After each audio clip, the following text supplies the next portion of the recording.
Welcome everyone to this another episode of Unlearning the Falsehoods.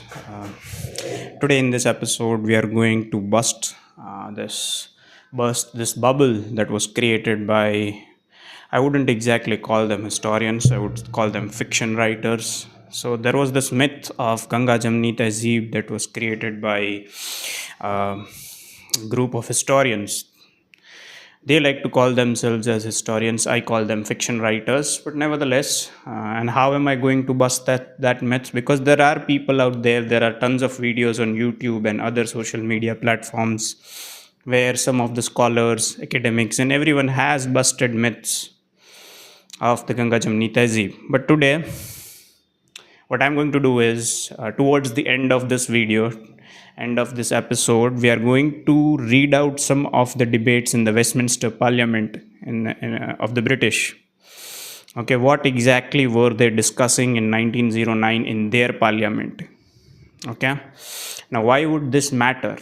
Somebody would say that there were also discussions going on parallelly in the legislative councils that were established in Bharat by the British.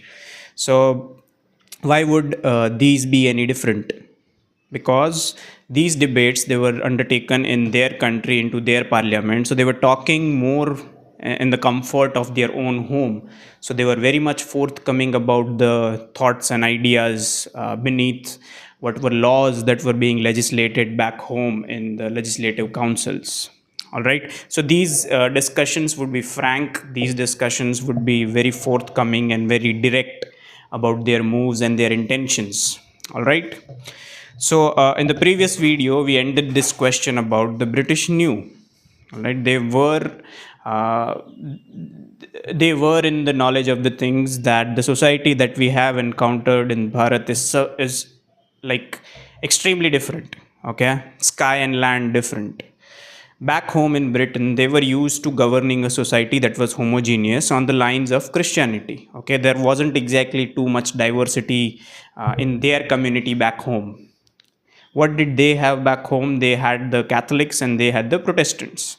So they organized their nation state surrounding those principles, and the idea of minority that is very frequently quoted in our political discourse. The meaning of that minority in terms of Western ideas, Western political ideas, was a denomination of Christianity within the Christendom. All right, so it wasn't exactly any different from Christianity. The minority over there wasn't outside the umbrella of Christianity. All right, so yes, this video will start with there was some lord who goes by the name of Morley.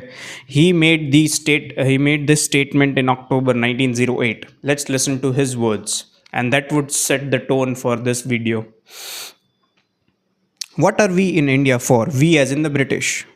What are we in India for? Surely in order to implant slowly, prudently, judiciously those ideas of justice, law, humanity, which are the foundation of our own civilization. Okay, here he is giving out an exposition about the reasons or the underlying reasons why exactly or what exactly were the British doing in Bharat. What was the purpose? So their purpose, very well captured in this statement by this lord, is they are here to implant slowly, prudently, and judiciously the ideas of justice, law, humanity as they believe.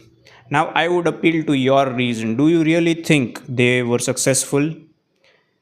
Okay, have they, colonized us mentally? Do we still stick to these ideas of justice, law, and humanity that has come out of their civilization, that is the Western civilization? This is Morley making this statement in 1908. So again, an appeal to your reason.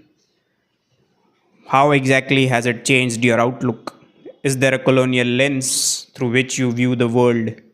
Because that was the purpose.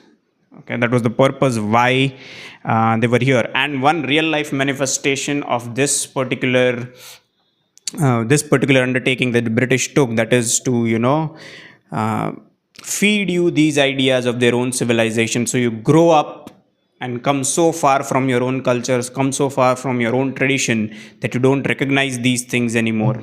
Okay, so moderates in Congress was a product of this exercise, teaching these ideas that have come out of their civilization. Yes, they were there because the moderates, they did think, moderates were of the opinion that, we are somewhat under the British dominion and we are their subjects. They were not fighting to let go of these colonial shackles and be independent and be sovereign. Okay, they were pretty much happy living under the umbrella of the British. Whereas the nationalists, they advocated for complete and utter sovereignty. Next up is, we have also discussed this in the previous video as well, but in this video we will discuss that pretty extensively. In 1909, there were some constitutional reforms, and it sets a precedent for giving separate electorates to the Muslims. Okay. Now let's unpack this idea for a few seconds. All right. Why exactly did they need a separate electorate? You must think, because according to their words, they were of the opinion that the non-converted pagan natives, they cannot claim to justly, take care of the interests of their community. Okay. So what interests are we talking about here exactly? Social justice that is being provided to this very day. There are multiple schemes that the central and the state governments run, and that is open to everyone. It's not like that the pagan native government, the majority of the pagans, they only take care of the pagan nationals. In fact, somebody would argue, and even I would argue, that the majority of the benefits of the government schemes goes to the Muslims. But here in 1908, they were of the opinion that the pagan native, if at all, if at all they come to power, they will not be in a position to take care of their interests. So, what exactly are these interests apart from establishing a Muslim nation state? Yes, and that is the entire demand, and hence, because obviously the pagan native would not concur to the demand of a Muslim state power or re-establishing of the state power. Okay, it's not like prior to prior to 1909 or prior to the 1900s. What specific Muslim interests was trampled upon by the pagan native? None. Okay, so when they demand in 1909 a separate electorate to safeguard their own interests, what interests? From whom? There wasn't exactly trampling of their rights and their own rights by the pagan national. Not really. So, what exactly were they demanding? What exactly were these interests that the pagan national could not safeguard? Something for you to ponder upon. And this very idea, okay, this very idea of mistrust is the real life manifestation of two nation theory. This is in 1909. Okay. Now let's shift our focus from Bengal. Largely, so far we have focused on Bengal. Let's go towards the northwestern frontier. That was what it was called during that time. The current day states of, I would say, Punjab, the western part of Jammu and Kashmir, and the entire territory today, that is Pakistan and Afghanistan. That the whole thing qualified as a northwestern frontier, northwestern frontier. Okay, now we have covered this in one of the earlier videos of our series, that there were converted natives from all across the geography of Bharat going to these areas of northwestern frontier to contribute in the jihad against the Sikh empire. Okay, this tendency has continued over a period of time, and it does not take a scientist or somebody or a trained historian to see why exactly these areas today are the hubs of radicalization and fundamentalization. All right, so yes, in Punjab, right from the latter part of the 1800s, there were widespread riots. There was a widespread lawlessness, and the British conveniently turned a blind eye because the victim was pagan. Okay, like I have mentioned in the earlier parts of this series, according to the people of the book, okay, the pagan, the heathen does not have a soul. Okay, so your life is worth nothing because you do not believe in the book, you do not believe in the revealed knowledge in the form of Bible or other or the other books. Okay, so you do not have a soul. So the British, they conveniently turned a blind eye toward the massacre and the butcher and the destruction of the pagan natives and their properties in Punjab. And when I say Punjab, I mean the whole Pakistan, Afghanistan, and the state of Punjab, and certain parts of J&K as well. Okay, so the entire Sikh empire that was ruled by Maharaja Ranjit Singh, that is the hub. Okay, that is the place where I'm talking about when I say northwest frontier. So yes, there were widespread riots. In fact, um, I would say there was this representative, the Maharaja of Nabha. Okay, he has spoken pretty extensively in the legislative council that was established in Bharat. You can look it up or look it up on the internet. He has spoken very widely on these things, and this is in 1866 that I'm talking about. I'm not talking about the 1900s. So such radicalization and fundamentalization was already in action in the 1800s. Okay, they were demanding a separate. It's no wonder why in the 1947 the majority of the provinces in that part of the geography of Bharat were taken away in the form of partition. Okay, so now I'm going to read out certain statement, like there will be people who would question me and say that how can you say that there wasn't exactly going something going on in Punjab. So this is a viceroy who goes by the name of John Lawrence. Okay, he is making this statement in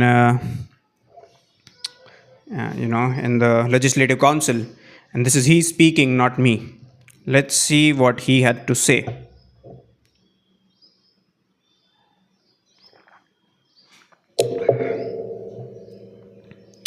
His Excellency, the President said that he was very much in favor of this bill. Okay, so they were going to bring some Punjab bill, some land, some agrarian reforms to benefit them, to increase their share of the revenue. So the British were going to introduce a bill that goes by the name of Punjab Bill. So he's speaking in regards to this bill. Okay. His Excellency, the President said that he was very much in favor of this bill. He considered that its introduction was urgently required in Punjab. He could fully bear out what his honorable friend had said, that in former days, when His Excellency was Chief Commissioner of Punjab, assaults were continually made on Hindu traders. Some of them were carried away into captivity, from which they were not liberated without payment of heavy ransoms, and in some cases where ransom was refused, they were tortured and put to death. No doubt, the love of plunder was often, to a considerable extent, the actuating motive of the criminals in these cases. But fanaticism also operated, and in proof of this, he might mention that it was only Hindu traders and never the Muslims that were thus maltreated. So this is Viceroy John Lawrence speaking, not me. This is he saying that in the province, like I said, the northwest province, there were only traders, the pagan native traders, who were kidnapped and asked for ransom. Okay, this is just one thing. We don't know what things have been covered up, what evidences have been destroyed, because this points towards a larger conspiracy. Once you doubt, okay, once you sow the seed of doubt, you cannot trust anything from that point forwards. Okay, this is an English white person speaking in the legislative assembly. This is nobody, neither the converted pagan or the pagan speaking. Okay, so yes, Punjab, I would say Punjab mostly had some similarities with Bengal, because if you see, many of the revolutionaries also belong to the Punjab region. Okay, so something has to be done. Some deep wound has to be inflicted on that particular psyche of that particular place for somebody to raise arms. Okay, so there were things that were done, and there are things that are conveniently brushed under the carpet. Okay. Okay, next up, the Maharaja goes on, and further he says this. Okay. Thus, 4 seats will be exclusive monopoly of a certain community, while no such provision is made for other communities like the pagans, Parsis, Jains, and Sikhs. Again, Okay, they were under this misconception that the Jains and the Sikhs are somewhat different from pagans. The reason given by the government for this proposal is that the Mohammedans form minority and that their interests must be safeguarded. Now, as far as minority is concerned, the Parsis and the Sikhs form even a smaller minority numerically than the Muslims, and yet no provision is made for their representation. Okay, so let's unpack this idea for a second. The idea that the minority interests cannot be, cannot be taken care by the majority.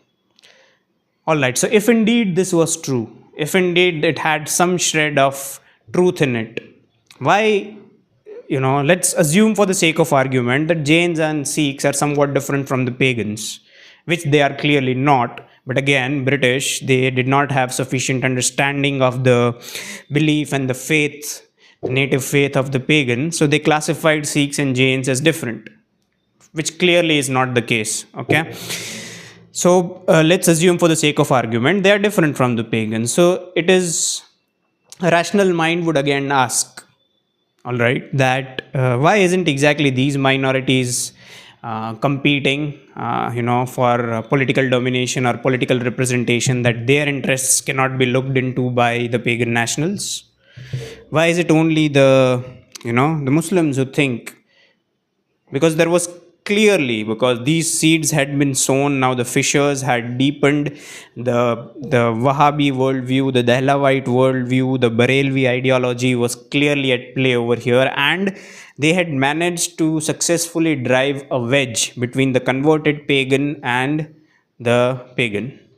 All right, this is again this is an individual who goes by the name of Manikji Bairamji Dadabhoy. He is speaking on 29th March 1909 in the Legislative Council in Bharat. Okay, he's speaking in 1909. These are his words, not mine. Let's see what he had to say. And I shall be wanting in duty if I do not say that I fail to see the justice and the wisdom of the Lord's concessions to the Muslim demands. Religion is widely apart from politics, and once the religious element is eliminated from the discussion, I do not understand how Hindu interests are opposed to Muslim interests in politics. I shall be glad to know what these so called Muslim interests are. I cannot conceive them. It is a mistake to suppose that the bulk of the Indian Muslims are separated from their Hindu brethren by any sharp cleavage of race and tradition. So, apart from the political interests, what exactly are these Muslim interests that the political movement of the Muslims was directed against? What exactly were these Muslim interests? We don't know. Okay, this thing is a well-crafted lie that was created by the elites in the Muslim community to safeguard their own position of power. Because if the power is decentralized, the elites of that community stand to lose a lot. Hence, you see that majority of that community still lingers in poverty. Now, let's get to the Westminster Parliament. Okay, you can say that the discussions that were being undertaken in the Legislative Assembly, they had some or the other filter, because they cannot let out their real face in front of the pagans. Okay, but back home in Westminster, when they are discussing these things, they can let down that guard and be very forthcoming with the truth, be very forthcoming with their real intentions. What exactly did they plan to do with the pagans? How were they going to politically manipulate us, and how would it shape the upcoming generations? Okay, so we'll start with the Prime Minister himself. The name of the Prime Minister is Herbert Asquith. He was the Prime Minister during those times of 1909. This is the Prime Minister of Britain speaking in the Westminster Parliament. These are his words, not mine. To us here in this country, at first sight, it looks an objectionable thing because it discriminates between people. Okay, here they are debating about separate electorates, meaning, for those of you who are not pretty much aware about separate electorates, in 1909 there was an unprecedented move taken by the British, meaning they came up with this idea of separate electorates. meaning the pagans will only vote for the pagans, and the converted pagans will only vote for the converted pagans, that is the Muslims. So Muslims will only vote for Muslims. So this was something that was being debated in the Westminster Parliament, and this is the Prime Minister speaking in the Parliament. Okay. To hear in this country at first sight, it looks an objectionable thing because it discriminates between people, segregating them into classes on the basis of religious creed.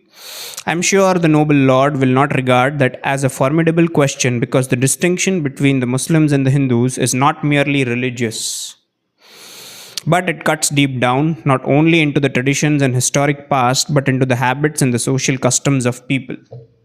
So wasn't the Prime Minister of Britain aware about the Ganga Jamni Tehzeeb, if indeed it existed? This is him speaking in the Westminster Parliament. And even I'm going to read out further statements by further members of House of the Lords and House of Commons both.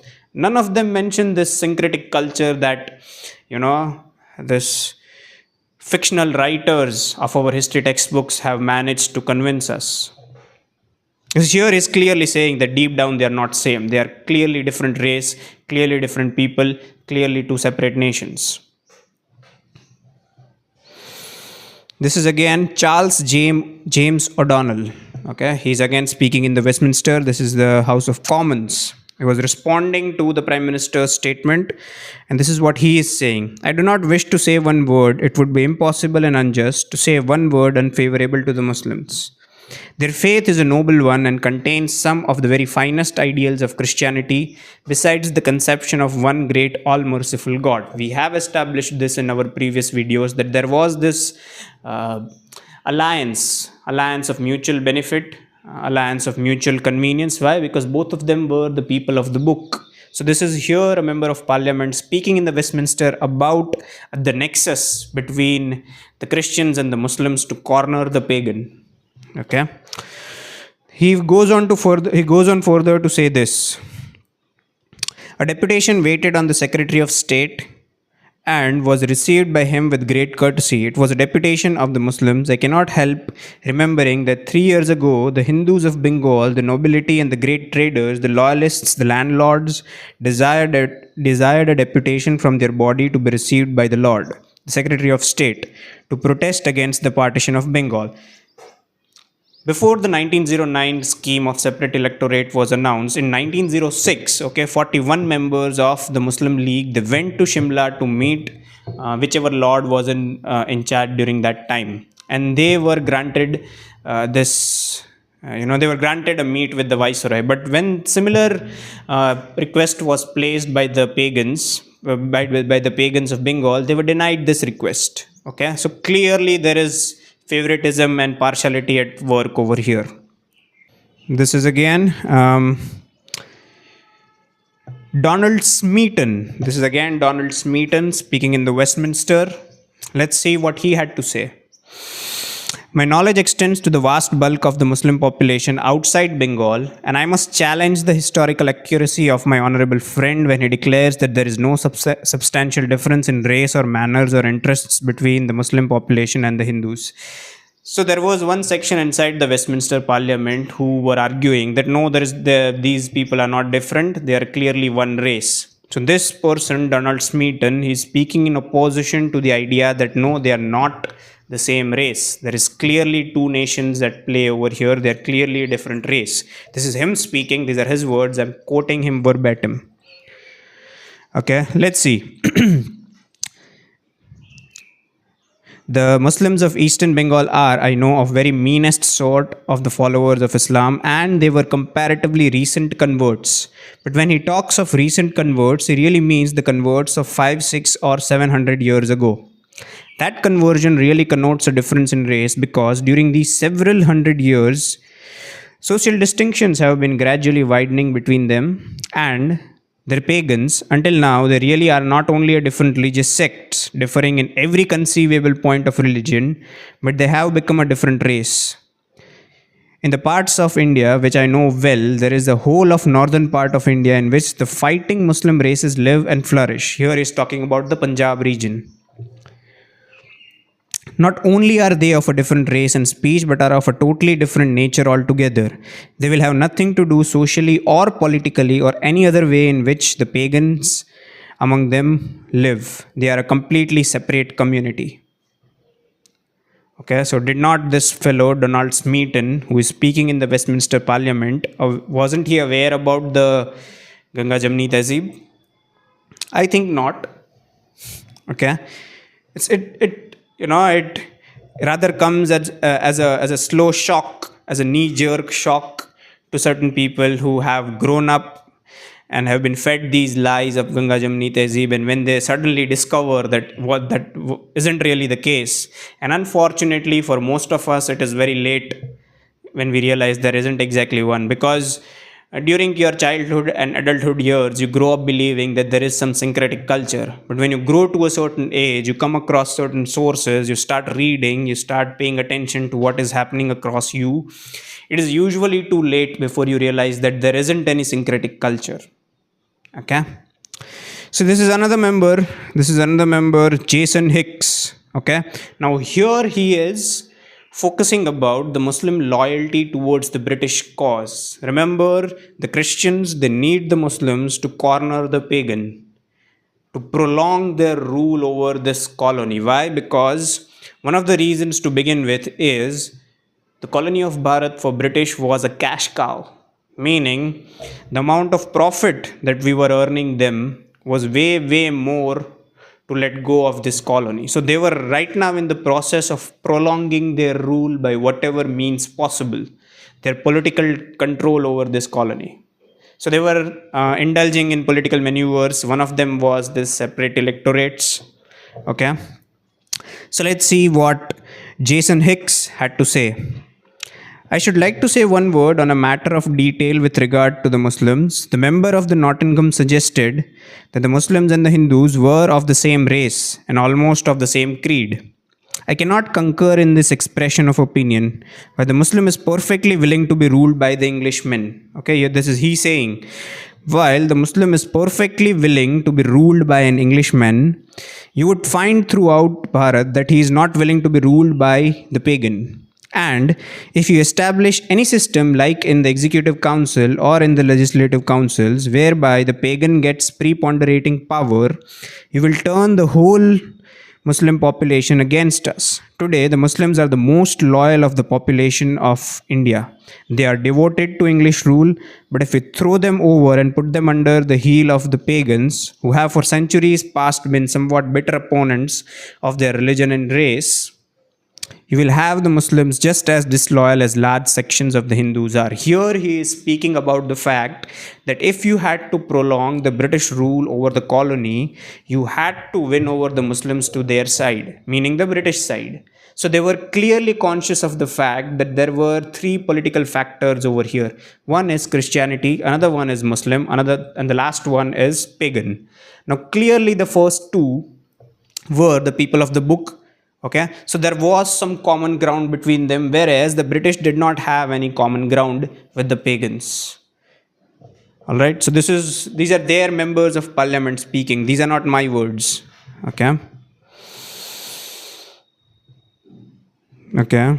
You will have the Muslims just as disloyal as large sections of Hindus are, and joining as they have not hitherto done in seditious movements and the opposition to British rule. I cannot concur in the views which have been expressed on the other side of the House with regard to the non-official majority in the Legislative Council.